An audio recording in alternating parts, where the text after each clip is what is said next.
Welcome back to On the Timeline. I'm Emma Connelly. And I'm Samantha Vassallo, and today we're talking about Glee.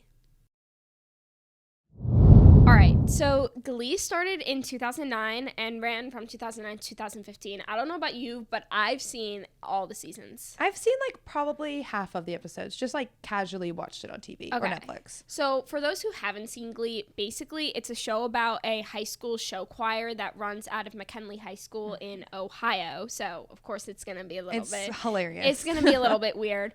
And there's a bunch of high school kids who come together to create this show choir, and they're outcasts, basically. Yeah, they don't sure. really fit in anywhere, and so they fit in within this Glee club, and it grows from a small group of people to football players, cheerleaders, basically anybody. It takes over the whole high school. Yes. It's all they're known for is this phenomenal Glee club. Yes, and so the show itself is pretty good, but it's known now because of how crazy it was. The plot lines in this show are just off the wall insane. Absolutely insane. I thought we could highlight some of the craziest plot lines. In season 1, episode 4, Quinn convinces Finn that he got her pregnant after ejaculating in the hot tub because she didn't want to reveal her affair with somebody else. The craziest thing about this is it started a frenzy on online teen forums and within real schools because kids were thinking they could get pregnant from being in the pool or the hot tub with each other. Yeah. And it was news articles were reporting on this because kids really thought that it was real, that you could get pregnant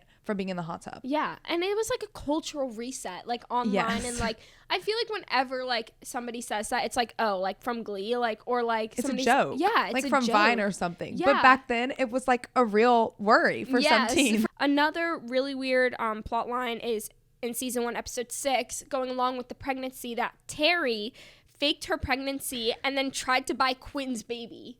It just doesn't make any sense. What? Where did they come up with this? Are you kidding me? Buying a baby off someone? No. No. So crazy. Imagine being that desperate too. Please your I didn't husband. really get pregnant, but can I please just have your baby? A teenager's baby. Insane. Weird. Skipping forward a little bit, another crazy episode, season 2, episode 8, when Sue, one of the teachers, marries herself. Oh, wow. Sue Sylvester. Sue Sylvester. That's how Sue sees it. Is that how Sue sees it. That's how Sue sees it. Very narcissistic. I just think Jane Lynch portrays the character so well. Well, nobody else could be that character. Well, we'll talk about this more later, but the role of Sue is actually meant for her in the first place. It was totally meant for her. So totally meant for her, written for her. She played the character perfectly. Honestly, I think the most iconic character on the show. Nobody could have been Sue Sylvester, and the character would not have been who she was without Jane. Exactly. Season 5, episode 5, Mr. Shu, the teacher, taught the Glee Club how to twerk. And you just can't understand it until you see it. So many, why, who, what, when, all the who, what, wow, how questions. All of them. This was not in here, but I was thinking before, and I was thinking back to Glee. One of my favorite Glee episodes is when they're trying to go in front of the school, and they're talking about make sure you don't drink and stuff. And then they all get drunk. Yes. Before they go on stage. Because they were so nervous to talk and about they it. Throw up everywhere. And they're singing TikTok by or whatever that song is by Kesha. And it's what is going on? No. Who wrote this? I think the thing that makes the show so iconic is that it's portraying the weird kids that don't necessarily fit in and making them so funny. Yeah. It brings respect to those kids that don't fit in because it makes you realize that they have so much to them. They're so funny. They're so witty. They have so much depth to their characters. Mm-hmm. And also, not only that, but, giving an outlet to a lot of, minorities, LGBTQ minorities, anything really allowing...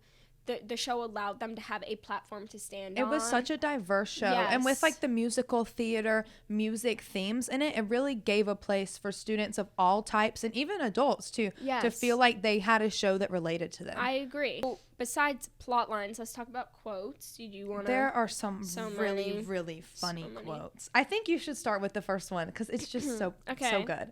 This one is from Rachel Berry. This one's my personal favorite. I do this myself. Me too. Have you ever liked someone so much you just want to lock yourself in your room, turn on sad music, and cry? This is me with Harry Styles on a daily basis. Me all the time. with everyone. Rachel Berry really just like hit the mark there with how. And I mean, this may have been like 10 years ago, but it still rings true. Yes, it still does. She was probably using the radio back then, but now we just pull it up on Spotify. Mm-hmm. Agreed. Another iconic Rachel quote would have to be, "I look forward to the day the paparazzi provokes me and I attack them." I mean, Leah Michele already does, or Literally? Leah Mitchell. I don't know. Yes. So. No, Leah Michele does like hit the paparazzi on the Yes. head. She's They make like, fun of no. her and she's like, "No, you're not going to make fun of me." The internet does too. I mean, everybody says she can't read Well, did you online. see She that- made a TikTok about it. Yes. Well, did you see like the other day, like she signed 2 different Funny Girl like playbills and with 2 different signatures. They look completely different. Completely different. Does she really know cursive? Everybody was like, she doesn't know how to read. She doesn't know how to write. She's just Illiterate. illiterate. I think she probably reads a little bit. No, she has to. Because they have like required tutoring on set. Yeah. Maybe she was just skipping her tutoring to practice her vocals. Oh yeah. Like, I mean, she can't sing. She may be difficult, but boy, can she sing. A Sue Sylvester quote. Do you want to read it? I can read Yes, it. I would love Okay. to read the Sue Sylvester quote. Sorry. "I'm going to ask you to smell your armpits. That's the smell of failure, and it's stinking up my office." I just like, what? This makes me think of whenever she was in Another Cinderella Story on Disney Channel with Selena Gomez, and she's like the evil stepmother. Yes. Okay. Yeah. And she has like the back knee ads.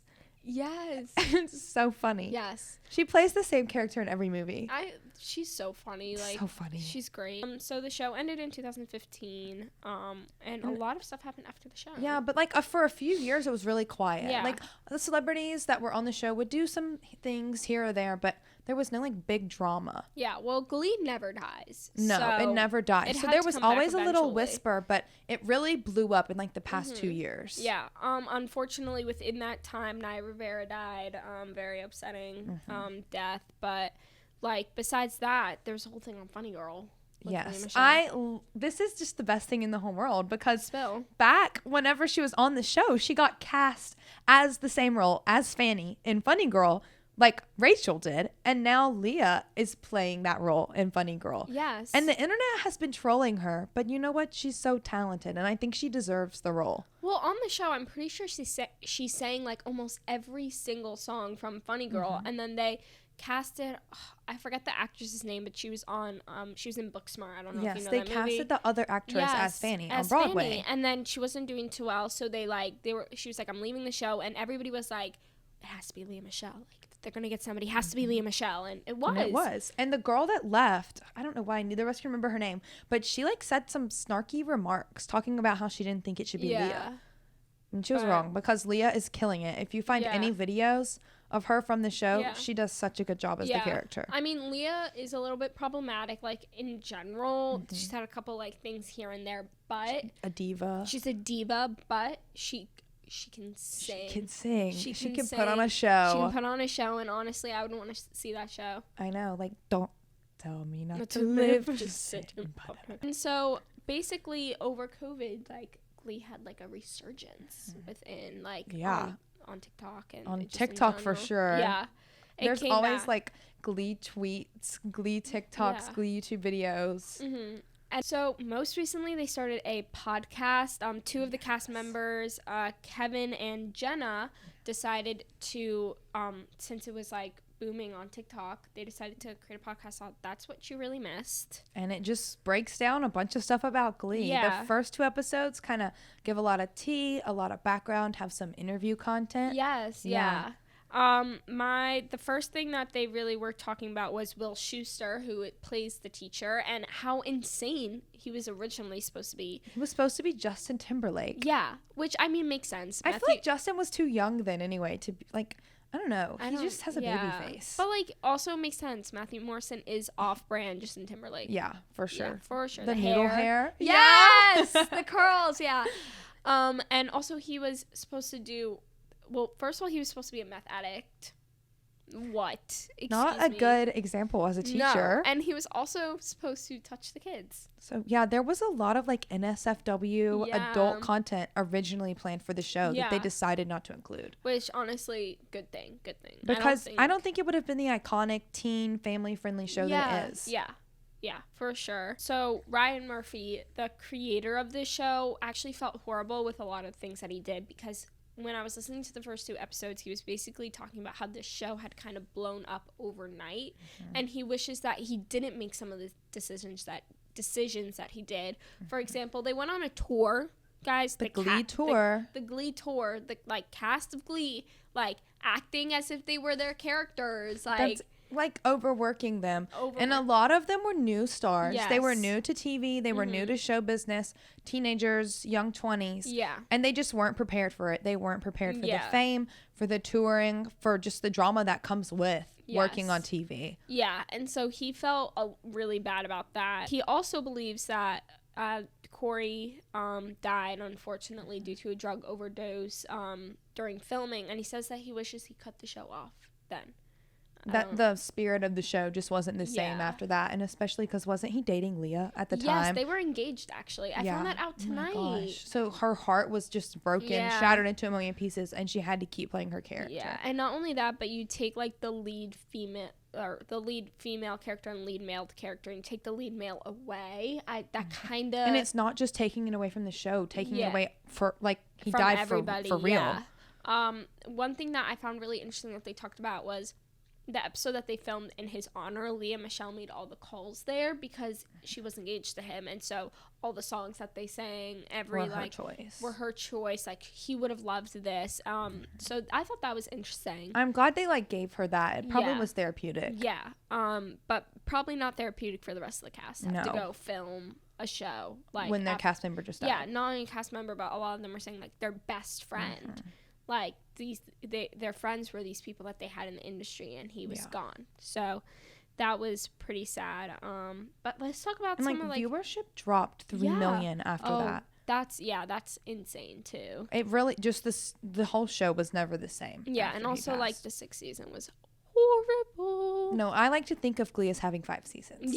Yeah, I agree with that one. I'll agree with that one. Let's take a step away from the sad stuff. What about some of the crazy inside look that we got at the show on this podcast? On the 3rd episode, they were talking about how the first episode of the show, and it opened with a crazy scene that you would not expect on a new teen show about some singing group, with Sue Sylvester teaching the whole Glee Club about waterboarding.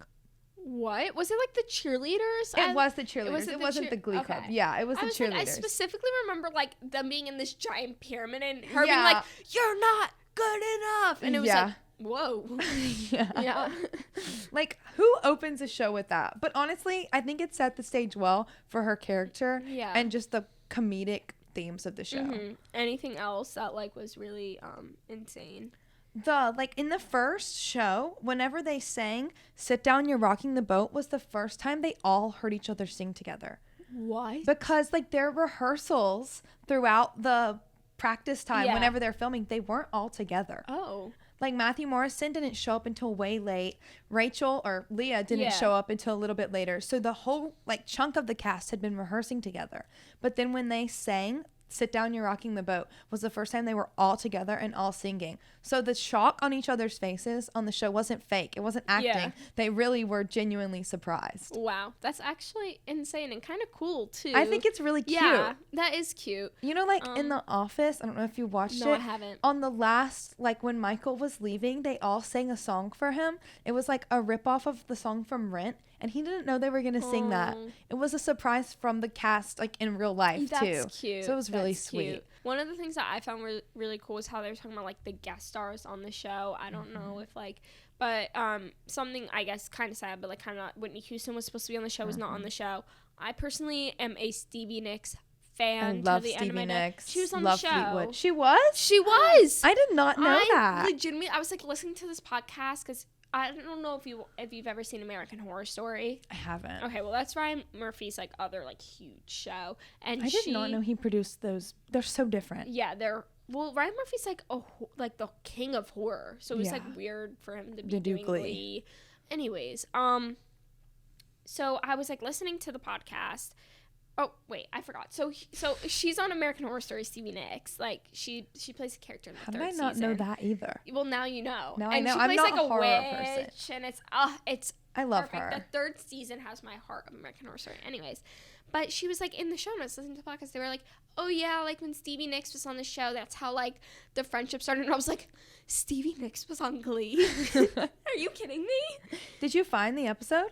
I like looked it up, but I never watched the video. Oh my gosh, we're gonna have to do that after this. Yeah, we will. I don't know if you want. With the one episode with Sarah Jessica Parker. Oh my gosh, it's like I turkey love lurkey that. time. It's so good. And it's like love turkey lurkey. It's really good, and Yeah. I love Sarah Jessica Parker. Me Like too. Sex and the City is so good. Okay, I did not like the show, but the movies. Oh, the movies. My mom like has them all on DVD because she used to watch the show Really? like in the 90s or whenever. My mom thinks I look like Sarah Jessica You Parker. You definitely do. That's so weird because I say that to some people and they're like, you don't. And then other people are like, you do. And I'm like, I think you do. I don't know about that one. Anyways, we should get back to Glee. Yeah. Do you have any like last thoughts about the show? I think it was a great show. Gave great representation. Definitely had some plot lines that could be discussed. Yes. Because I think some of it was a little too out there. But it was a cultural reset for sure. It definitely was. And like I feel like it opened a lot of doors within the TV show industry and the industry in general. And if I could go back and watch it again for the first time, I think I would. I would too. I think that whole era of TV is just so good. Yes. Like yeah. Glee, The Middle. Yeah. I don't know. Did you watch The Middle? A little bit, yeah. I love The Middle. It was so good. Yeah. And like Modern Family. Modern Family is Like really all good, of those yeah. shows are just, that era of TV hits different. Yeah, for sure. For sure. That was the timeline on Glee. Reporting for News 4 Entertainment, I'm Emma Connelly. And I'm Samantha Vassallo.